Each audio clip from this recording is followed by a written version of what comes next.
إن الحمد لله نحمده ونستعينه ونستغفره ونعوذ بالله من شرور أنفسنا ومن سيئات أعمالنا من يهده الله فلا مضل له ومن يضلل فلا هادي له أشهد أن لا إله إلا الله وحده لا شريك له وأشهد أن محمدا عبده ورسوله قال الله تعالى في كتابه الكريم يا أيها الذين آمنوا اتقوا الله حق تقاته ولا تموتن إلا وأنتم مسلمون يا أيها الذين آمنوا اتقوا الله وقولوا قولا سديدا يصلح لكم أعمالكم ويغفر لكم ذنوبكم ومن يطع الله ورسوله فقد فاز فوزا عظيما أما بعد فإن أصدق الحديث كتاب الله وخير الهدي هدي محمد صلى الله عليه وسلم وشر الأمور محدثاتها فإن كل محدثات بدعة وكل بدعة ضلالة وكل ضلالة في النار. Ma'asyiral muslimin, jamaah salat Jumat yang semoga dirahmati oleh Allah Subhanahu wa taala. Mari kita tingkatkan takwa kita kepada Allah Subhanahu wa taala dengan sebenar-benarnya takwa, menjalankan segala apa yang diperintahkan oleh Allah Subhanahu wa taala dan menjauhi apa-apa yang dilarang oleh Allah Subhanahu wa taala. Dan tentunya pada saat ini mari kita bersyukur kepada Allah Subhanahu wa taala atas nikmat yang Allah berikan kepada kita.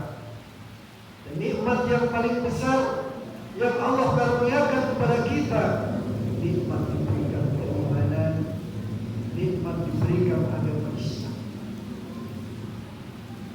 Dan nikmat kita juga pada saat ini diberikan kesehatan, diberikan keamanan, ketenangan, sehingga kita dengan mudah melangkahkan kakinya menuju masjid yang mulia ini dalam rangka melaksanakan ketaatan kepada Allah Subhanahu wa taala yaitu salat Jumat berjamaah. Salawat serta salam kita curahkan kepada junjungan kita Nabi besar Muhammad sallallahu alaihi wasallam beserta keluarganya, para sahabatnya dan orang-orang yang mengikutinya dengan baik hingga hari akhir. Hadirin jamaah salat Jumat yang semoga dirahmati oleh Allah Subhanahu wa taala. Hidup tanpa masalah rasanya mustahil. Setiap orang pasti akan diberikan permasalahan oleh Allah Subhanahu wa taala. Setiap orang yang beriman pasti akan diuji oleh Allah Subhanahu wa taala. Entah diuji dengan kesehatannya, diuji dengan pangkat jabatannya, diuji dengan keterbatasan ekonominya, bahkan diuji dengan ketampanannya atau kecantikannya, juga diuji dengan kekayaannya. Semua ini adalah ujian, karena hidup di dunia ini hakikatnya adalah ujian. Dan seseorang akan diuji oleh Allah Subhanahu wa taala sesuai dengan kadar keimanannya.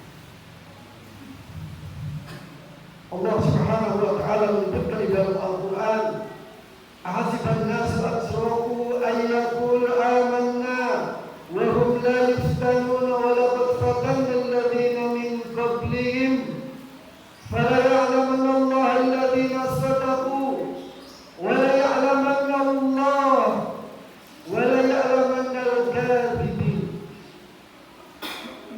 Apakah manusia itu mengira bahwa mereka akan dibiarkan begitu saja mengatakan telah beriman kepada Allah Subhanahu wa taala tanpa diuji?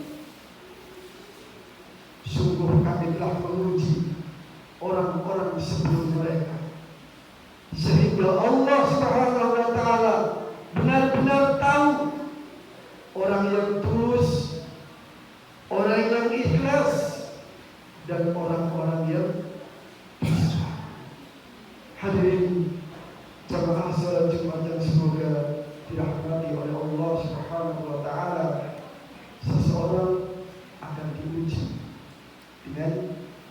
kadar keimanan. Sesuai dengan kadar keimanannya, semakin berat atau semakin kuat imannya kepada Allah Subhanahu wa taala, semakin berat ujian. Maka Nabi sallallahu alaihi wasallam pernah ditanya oleh salah seorang sahabat, "Wahai Rasulullah, siapakah manusia yang paling berat ujiannya?"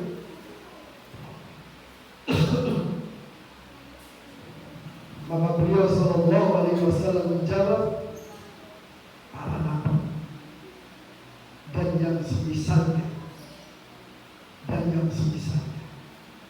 Ini coba, karena para nabi imannya sangat kuat, dan seseorang akan diuji sesuai dengan kadar keimanannya. Siapa yang imannya kuat, ujiannya akan berat. Dan siapa yang agamanya lemah, imannya ringan, maka ujiannya sesuai dengan kualitas agamanya, sesuai dengan kualitas imannya.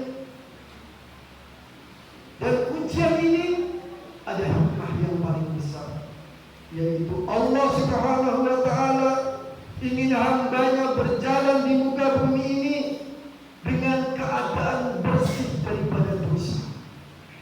Inilah hikmah daripada ujian. Hadirin jamaah salat Jumat yang semoga dirahmati oleh Allah Subhanahu wa taala. Orang yang paling berat ujiannya adalah para nabi. Karena para nabi adalah kuat keimanannya, kuat tauhidnya, kuat agamanya. Di antaranya adalah Nabi Ibrahim alaihissalam. Beliau diuji oleh Allah Subhanahu wa taala dengan ujian yang mengguncang logika kita, dengan ujian yang mengguncang jiwa-jiwa manusia. Bagaimana mungkin seorang ayah diperintahkan oleh menyembelih anaknya? Ini ujian yang berat. Sekian puluh tahun Nabi Ibrahim menginginkan seorang anak. Ketika anak sudah tumbuh dewasa, sudah bisa diajak kerjasama, diuji oleh Allah Subhanahu wa taala untuk menyembelih.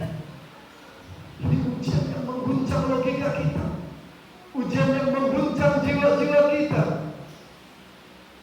Tapi Nabi Ibrahim, orang yang imannya sangat kuat, ketaatannya kepada Allah sangatlah kuat, sehingga ketika ada perintah untuk menyembelih anaknya, tidak bertanya, "Mengapa ya Allah?" Tidak bertanya. Tidak juga minta uzur kepada Allah Subhanahu wa taala, nanti dulu atau setelah ini, setelah itu, tidak. Tidak pula mencari jalan keluar. Beliau langsung berserah diri dan bersegera melaksanakan perintah dari Allah Subhanahu wa taala. Allah sebutkan di dalam Al-Quran peristiwa yang mengguncang jiwa-jiwa kita. Falamma balagha ma'ahu as-sa'ya qala ya bunayya inni ara fil manam anni adbaruka fanzur madza tara. Maka ketika anak itu sampai pada umur sanggup berusaha bersama-sama Ibrahim, Ibrahim berkata kepada anak tersebut, yaitu Ismail alaihissalam, "Sesungguhnya aku melihat dalam mimpi bahwa aku menyembelih. Maka pikirkanlah apa pendapatmu." Dan anak itu Ismail alaihissalam menjawab dengan jawaban yang mulia, jawaban yang agung, jawaban penuh dengan ketaatan. Qala ya abati if'al ma tu'maru satajiduni insyaallah minas sabirin. Wahai ayahku, lakukan apa yang diperintahkan kepadamu. Insya Allah engkau akan mendapatiku termasuk salat Jumat yang semoga dirahmati oleh Allah Subhanahu wa taala. Kisah yang sangat dahsyat tersebut, kisah yang agung tersebut diabadikan di hari kiamat nanti. Disyariatkan kepada umat Nabi Muhammad sallallahu alaihi wasallam untuk menyembelih kurban. Ini ada pada kisah tersebut. Dan kisah tersebut menunjukkan ketaatan itu tidak butuh alasan. Ketaatan itu tidak menunggu waktu, tidak menunggu kita siap. Ketaatan hanyalah butuh daripada keyakinan. Jika kita diperintahkan oleh Allah Subhanahu wa taala, maka lakukan. Inilah yang dilakukan oleh Nabi Ibrahim alaihissalam. Begitu mendapat perintah dari Allah, lakukan. Tidak perlu alasan. Karena keimanan yang kuat dan